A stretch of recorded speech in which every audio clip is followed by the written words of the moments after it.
Hey YouTubers, this is Charlie. Welcome to another edition of Anime Club. This time it's going to be all about Attack on Titan. Hopefully you've all had a chance to see it since it's been on Crunchyroll for a while and it's on Netflix now. I know a bunch of you read the manga too. Before we get started, quick shout out to the winners from my last Anime Club. Chloe Wright, you win a $20 Amazon gift card, and Itsy Bitsy Irish Girl, you get to pick a future Anime Club topic. I'll be messaging both you guys on your channels for details. If you're finding me for the first time, in each of my Anime Club videos, I pick random subscribers from the comments to give free stuff to. So first let's talk about our top 5 WTF moments from Season 1 of the anime, then I'll talk about the live action film, and then Season 2 of the anime. Careful for spoilers if you haven't seen Season 1 yet, but everyone bite your thumbs, and let's get going. For anyone that's curious, I'll be drinking Brainless IPA during this. Hopefully I won't be brainless by the end. Number 5, the first appearance of the Colossus Titan in Episode 1. The promotional material had already spoiled the Titans for non-readers, but just like Game of Thrones' Red Wedding, all of that did nothing to dull the shock of seeing that giant Titan appear at the wall for the first time. The other Titan shifters would gradually appear over the series, and they were definitely WTF moments, but after we got used to the shock of the skinless, steaming pile of scary, the biggest thrill morphed into the mysteries of their identities. Isn't it funny that the Colossus Titan was one of the first ones that we saw, but we didn't learn its identity till after we learned the identities of all the other Titan shifters?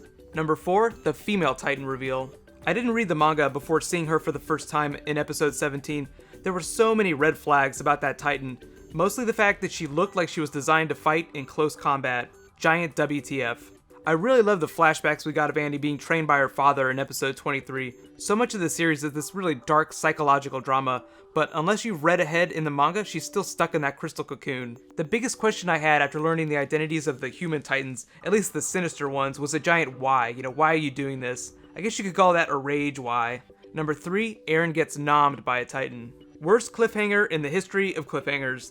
It was such a huge moment, I screamed in my chair for a week until we found out what happened.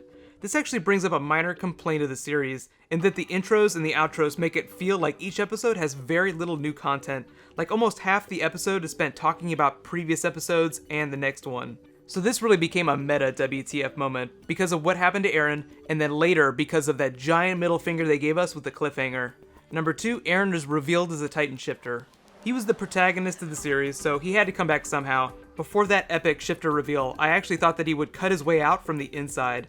The series doesn't really do a good job of explaining the Titans' digestive systems, but in my head I kind of thought that they were like mini Sarlacc pits, where people would usually just die from the impact of falling down their throats, or they die from starvation if the Titans didn't vomit them back up.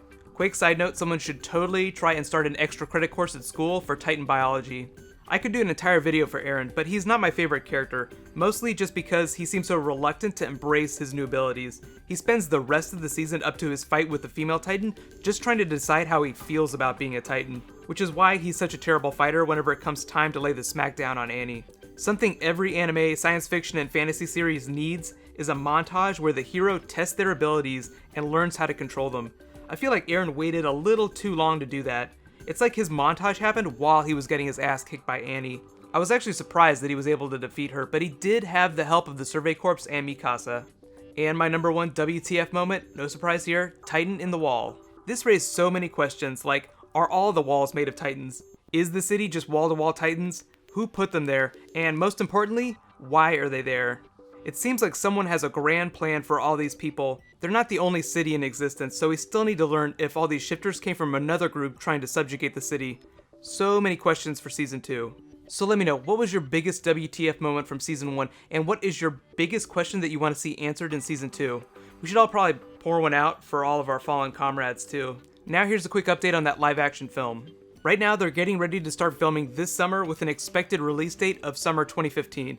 If you saw the Subaru commercial with the CG Titans, the movie director worked on it, but they don't know if the Titans in the movie will look like those Titans. No cast has been announced, but since we are getting close to their film date, we should find out who they are pretty soon. Also, here's a quick update on Series 2 of the anime.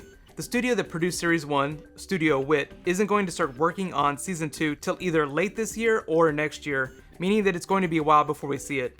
They said that this year they're actually producing a different anime series called Hozuki Reitsu, so if you like the animation on Titan, you should definitely check that out. So I'm not going to wait a full week to post my next Anime Club video. I want to do a review of Miyazaki's The Wind Rises, and it's opening wide in theaters now, so you should all be able to find somewhere to see it.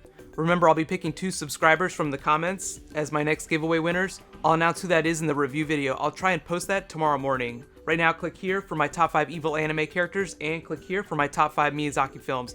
Thank you so much for watching. I'll see you guys tomorrow. High fives.